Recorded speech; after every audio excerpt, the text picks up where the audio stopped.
अगर आपने गलती से भी इस वीडियो पर क्लिक कर दिया है तो बहुत ही सही हुआ है, वरना आप एक बहुत ही अच्छी नॉलेज मिस कर देते। वैसे आपको थंबनेल देखकर तो पता चल ही गया होगा कि आज हम लोग किस टॉपिक पे बात करेंगे। तो बात को बिना आगे बढ़ाए चलिए वीडियो स्टार्ट करते हैं। तो दोस्तों, आपने कहीं ना कहीं ये देखा होगा या फिर सुना होगा या फिर आपके गाँव या शहर में ये जरूर हुआ होगा, जब भी आपके गाँव या फिर शहर में कोई दंगे फसाद होता है या फिर आपके बगल वाले गाँव में कोई दंगे फसाद होता है तो सरकार पार्टिकुलरली उस गाँव की या फिर उस शहर की इंटरनेट बंद कर देती है। और जाहिर सी बात है, ये आप सभी को पता है कि सरकार ऐसा क्यों करती है, क्योंकि सरकार नहीं चाहती है कि पब्लिक प्राइवेसी किसी दूसरे के पास पहुंचे और बात और आगे बढ़ न जाए। लेकिन आपने ये भी देखा होगा कि उस गांव की जो दूसरे वाली गांव होती है उसमें वो इंटरनेट चलती है, लेकिन बगल वाली गांव में जहाँ पे दंगे फसाद झगड़े हुए होते हैं वहाँ पे इंटरनेट नहीं चलती है। चलिए मैं आपको एग्जाम्पल से समझाता हूँ। मान लीजिए ये एक गाँव है जिसका नाम है बरनवाल गाँव। ये मैं ऐसे ही रख रहा हूँ, अगर किसी गांव का नाम बरनवाल है तो भाई लोग गुस्सा मत होना। मान लीजिए ये एक गांव है बरनवाल गांव और ये बगल वाला गांव है जिसका नाम है सब्सक्राइब गांव। तो होता ये है कि जो बरनवाल गांव है इसमें कुछ झगड़े फसाद हो जाते हैं, बहुत बड़े लेवल पर हंगामा हो जाता है इस गांव में। तो सरकार इस गांव की प्राइवेसी के लिए और कुछ नियम कानून के उल्लंघन ना हो, जिसकी वजह से इस गाँव की पार्टिकुलर जो है इंटरनेट बंद कर देती है, जिसकी वजह से इस गाँव की कोई भी मारपीट वाली दंगे फसाद वाली वीडियो वायरल ना हो। लेकिन वहीं पर ये जो बगल वाली गाँव है सब्सक्राइब, इस गांव में इंटरनेट चलता है। एक तरफ से मैं आपको बताऊं कि इन दोनों गांव के बीच में जो बॉर्डर है, तो अगर आप बरनवाल गांव के बॉर्डर पे खड़े हैं तो आपका इंटरनेट नहीं चलेगा, और जैसे ही 2 कदम बढ़ाकर सब्सक्राइब वाले गांव में जाएंगे तो वहाँ पे इंटरनेट चलने लगेगा। तो आइए जानते हैं डिटेल में कि आखिर ये सरकार जो है पार्टिकुलरली एक गाँव या फिर एक शहर के या फिर एक राज्य की इंटरनेट बंद कैसे कर देती है। तो बढ़ने से पहले मैं आपको बता दूं कि अगर आप वीडियो एडिटिंग, स्क्रिप्ट राइटिंग या फिर इस पोस्टर में दिए के कोई भी काम करवाना चाहते हैं तो इस नंबर पे कॉल कर सकते हैं, वो भी आपके बजट में आपके सोच से भी बेहतर काम करके दिया जाएगा। तो टॉपिक पे वापस आते हैं। तो चलिए समझते हैं कि आखिर सरकार एक गांव की या फिर एक शहर की इंटरनेट कैसे बंद कर देती है। तो इंटरनेट को समझने से पहले हम चलते हैं वाईफाई की तरफ। वाईफाई में एक राउटर होता है, मान लीजिए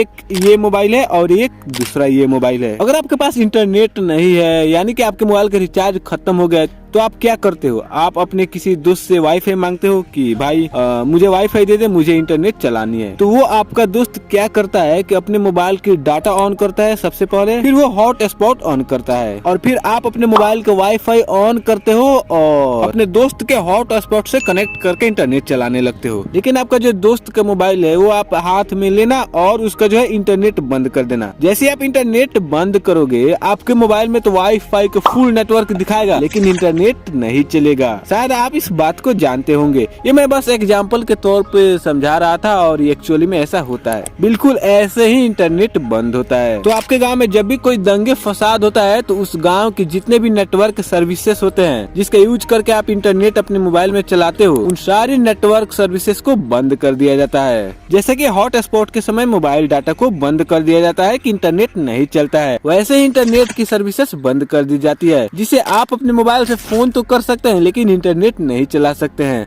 आप अपने मोबाइल से कोई भी वीडियो वायरल नहीं कर सकते हैं सोशल मीडिया पर। हालांकि आप टेक्स्ट मैसेज और कॉल पे बात कर सकते हैं और दूसरे जगह से भी आपके मोबाइल पे कॉल आ सकता है, लेकिन आप इंटरनेट नहीं चला सकते हैं। तो इस तरह से आपके गांव में इंटरनेट सर्विस प्रोवाइडर को आदेश देकर आपके मोबाइल के और आपके गाँव के इंटरनेट को बंद कर दिया जाता है। और लास्ट में जाते जाते एक बात जरूर कहना चाहूंगा कि भारत वो पहला देश है जहाँ पे सबसे ज्यादा बार इंटरनेट बंद किया जाता है। वेल, अगर आप यहाँ तक आ गए हो तो आप मेरे इस वीडियो को जाकर देख सकते हो, जिसमें मैंने LTE और VoLTE में डिफरेंट बताया है और इससे क्या होता है उसका फायदा और नुकसान भी बताया है। और हाँ, सब्सक्राइब भी जरूर कर देना। धन्यवाद।